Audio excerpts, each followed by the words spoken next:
Well, hello everyone, and welcome to this Ant Care Species Guide Remastered series. Now, this remastered series of Ant Care Species Guide is where I take my old videos and produce them again with either the same or more and better information if that applies, and the most important thing is a better production value. Now, if you want to watch the original video on this ant species that I'm doing today, I'll leave an iCard over on the top there where you can see the original video, which is a hidden video on my channel. Okay, so let's begin.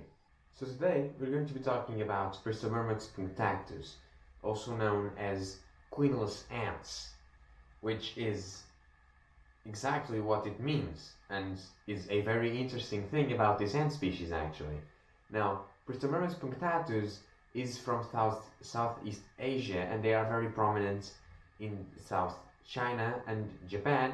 They also live a little bit all throughout the Indo-Australian archipelagos, which means Philippines, Indonesia, and all those little countries near them. So that means that this species is tropical, and like any other tropical species, they have a more specific and slightly harder requirements when it comes to temperature and humidity. It is, in fact, the only thing that is slightly hard about this ant species. Everything else is fairly easy, and if you can get your hands on them, they are a great beginner species as long as you can keep their climate right, which, granted, is not a very extreme specific case. It's just a normal tropical case. When it comes to temperatures, these ants usually want above 50% humidity. However, anything above 80% should not be kept for longer than a day, maybe a few days. Having the outworld between 50 and 60 and then the nest higher than that is the best way to keep this ant species, in my opinion. However, when I say this, it seems like it's the same as most other ant species, but they really do need quite a lot more humidity in the nest. So whenever you're creating their setup, you must keep in mind that you must introduce quite a lot of moisture to that setup. When it comes to temperatures, they should range between 20 and 30 degrees Celsius, though they can withstand for a few hours and a day or so. To have temperatures slightly higher or slightly lower than that, you should not keep them at those temperatures, keep them between this goal. However, to have them really thrive in, my suggestion would be to keep them between 22 and 28, and between that there doesn't seem to be a lot of difference between 22 and 28. They seem to do fairly well. The higher you go, the faster the new generations will come, but the faster the older generations will die off, which isn't necessarily great. And the slower you go, the slower the new generations will come, but also the slower the older generations will die off. That's very important because these ants have no queens and the workers lay eggs, which is a topic in which I'll touch in a little bit. However, as with anything climate related, when it comes to ants, you should give them a gradient and let them thermo and hydroregulate for themselves. And if you don't know how to do that, you should check the link in the description down below, where I have a video in which I explain everything that you need to know to have your ants thermo and hydroregulate themselves for you. Now, when it comes to sizes, first of all, the workers are 3-4 millimeters long, and the queens are slightly larger and with a bigger gaster. These queens are technically ergatoid, which means that they technically never have wings. They always have they always live inside the nest, and to actually mate, they mate with males that are already inside the nest. And if they move around, it's with satellite colonies that detach or bud off from existing colonies. This species is not very prone to have queens because workers are actually fertile to a degree. They can lay eggs. The queens are more effective at laying eggs. They're more built for it, but the workers are in more numbers. However, as the workers age, which they do fast, they stop having their egg-laying capabilities, so the old workers are actually tasked with going outside to forage, while all the new workers are basically treated as queens and kept inside and guarded to have themselves be just egg-laying machines.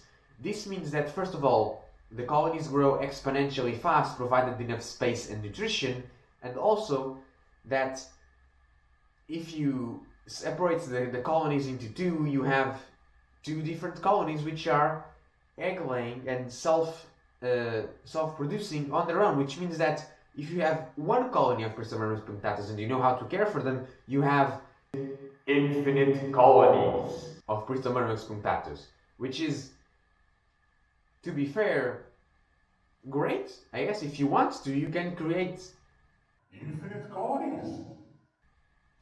So the thing is that each individual colony usually gets a few thousand workers, and from then on they really don't grow more in numbers. But if you separate them, you can have two colonies of a few thousands. This is the thing that, usually in captivity they don't go farther than 3,000-4,000. In the wild they do grow a lot bigger than that.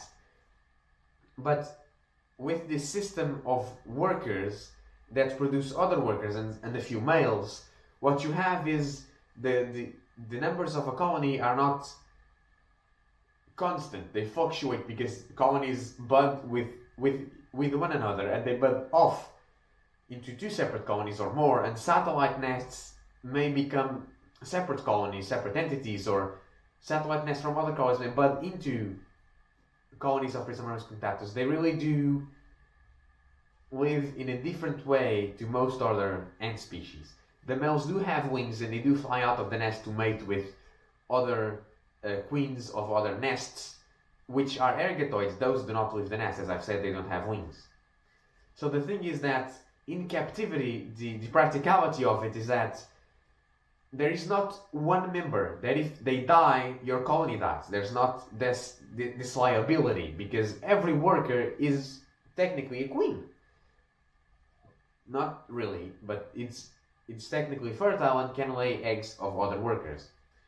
That's great. That's absolutely great from an ant keeping standpoint because it means that it's very hard for your colony to crash from something that targeted the queen. So if some catastrophe took your queen, your colony would die. In this case, not so much. Also, they're very easy to keep despite the climate necessities, because when it comes to food and to behavior, they're great. So let's get into that. Food, they really do hunt for meat eagerly. They will consume insects very well, preferably cut up insects because they're very small. They can't really get through tough exoskeleton, and they are also great foragers, which means that they are very omnivorous. And by that I mean that they really enjoy their fruits, their sweets, and whatever else you can feed them. Just make sure it doesn't have pesticides, or else that may kill the ants.